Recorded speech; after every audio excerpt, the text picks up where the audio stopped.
आज मैं एलसीएम तथा एचसीएफ से वीवीआई प्रश्न को डिस्कस करने वाला हूं। चलिए शुरू करते हैं। सबसे पहले प्रश्न को अच्छा से समझ लेना है। इसी तरह का प्रश्न एग्जाम में आता है। मैं पिछले साल का ग्रुप डी का प्रश्न देख चुका हूं। इस तरह का प्रश्न आया हुआ है। अगर आप डिटेल में नहीं पढ़ेंगे, ऊपर ऊपर पढ़ाई करेंगे तो 100% प्रश्न छूट जाएगा। इसीलिए मैं कहना चाहूंगा कि सबसे पहले डिटेल में पढ़ने का प्रयास कीजिए। अगर एक बार अच्छा से सीख लेंगे, कॉन्सेप्ट को समझ लेंगे, तो फिर कभी कोई दिक्कत नहीं होगा। तो चलिए सॉल्व कर लेते हैं। क्या बोल रहा है, वह बड़ी से बड़ी संख्या ज्ञात कीजिए जिससे 590, 908, 1014 को भाग देने पर प्रत्येक दशा में समान शेष बचे। सबसे पहले आपको प्रश्न को अच्छा से समझना है। क्या बोल रहा है, वह बड़ी से बड़ी संख्या जिससे 590, 908, 1014 को भाग देने पर प्रत्येक दशा में समान शेष बचे। तो कितना दिया हुआ है, सबसे पहले मैं लिख लेता हूं 590। इसके बाद कितना दिया हुआ है, 908 दिया हुआ है। इसके बाद 1014 दिया हुआ है। कैसे सॉल्व करना है समझने का कोशिश कीजिएगा।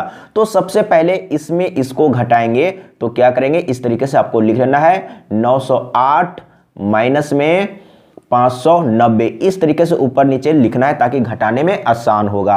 अब क्या करेंगे, इसमें इसको घटाएंगे तो कितना है 1014, इसमें घटाना है 908। इसके बाद इसमें इसको घटाना है तो कितना है 1014, इसमें घटाना है 590। इस तरीके से सबसे पहले आपको लिख लेना है। इसके बाद घटा लेते हैं तो यहाँ पर हो जाएगा 8। इसके बाद यहाँ पर एक दाएं 10, 10 में 9 तो 1 बचेगा। यहाँ पर 8 है, 8 में 5 घटाएंगे तो यहाँ पर 3 बचेगा। और यहाँ पर कितना होगा, एक दाएं 10 तो 14, 14 में 8 घटाएंगे तो 6 बचेगा। यहाँ पर 0 हो गया, यहाँ से ले चुके हैं तो 0 में 0 तो यहाँ 0। और यहाँ पर देखिए 10 में से 9 तो यहाँ पर 1 हो जाएगा। अब यहाँ पर ध्यान दीजिए तो यहाँ पर क्या होगा 4। इसके बाद यहाँ से एक दाएं 10, मतलब यहाँ से यहाँ लेंगे, फिर यहाँ से यहाँ लेंगे तो 11, 11 में 9 घटाएंगे तो 9 2 11 होता है। और यहाँ पर 9 बच गया है तो 9 में 5 घटाएंगे तो यहाँ पर 4 हो जाएगा। अब क्या करेंगे, यानी कि घटाने के बाद इतना आया है। अब ये सभी का मशक ज्ञात करेंगे, एचसीएफ ज्ञात करेंगे। तो एचसीएफ ज्ञात करने का बहुत ही आसान तरीका है।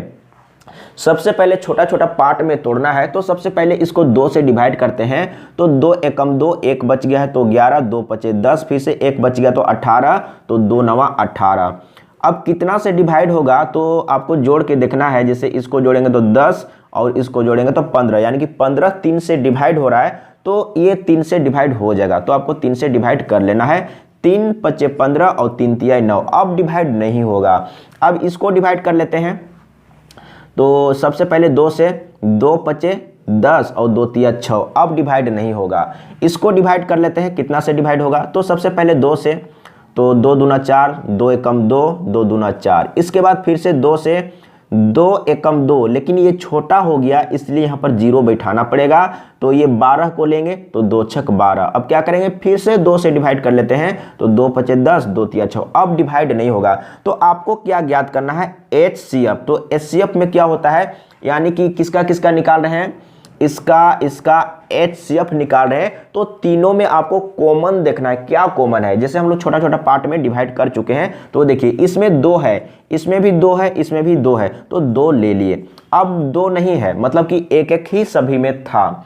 मतलब इसमें ज़्यादा है लेकिन इसमें 1 मिला, इसमें 1 मिला और यहाँ से 1 लेंगे। इसमें तो 2 है लेकिन बाकी को नहीं लेंगे। जो मिल रहा है उसी को लेंगे। अब क्या मिल रहा है, इसमें 3 है, इसमें तो 3 नहीं है, इसमें भी 3 नहीं है तो नहीं लेना है। एक चीज यहाँ पर ध्यान दीजिए, ये सभी में है तो इसको आपको ले लेना है। जो कॉमन है, यानी कि तीनों में जो चीज मिल रहा है सिर्फ और सिर्फ उसी को लेना है। तो यहाँ पर 53 और गुना कर देंगे तो क्या हो जाएगा, 2 तिया 6 और 2 पचे 10। देख लीजिए इतना आंसर होगा, यानी कि 106 कहाँ पर है, का ऑप्शन सही है। आपको लग रहा होगा कि बहुत बड़ा प्रश्न है, ज़्यादा टाइम लगेगा। नहीं, समझाने के चलते मैं टाइम को लिया हूँ। अगर आप एक बार अच्छा से सीख लेंगे, समझ लेंगे तो इसी प्रश्न को सॉल्व करने में बहुत कम समय लगेगा। अगला प्रश्न को समझना है और इसी तरह का प्रश्न है, इसको सॉल्व करना है। और मैं यही कहूँगा, इसी तरह का प्रश्न आप ज़्यादा से ज़्यादा प्रश्नों को सॉल्व करने का प्रयास कीजिए और स्पीड बनाने का प्रयास कीजिए।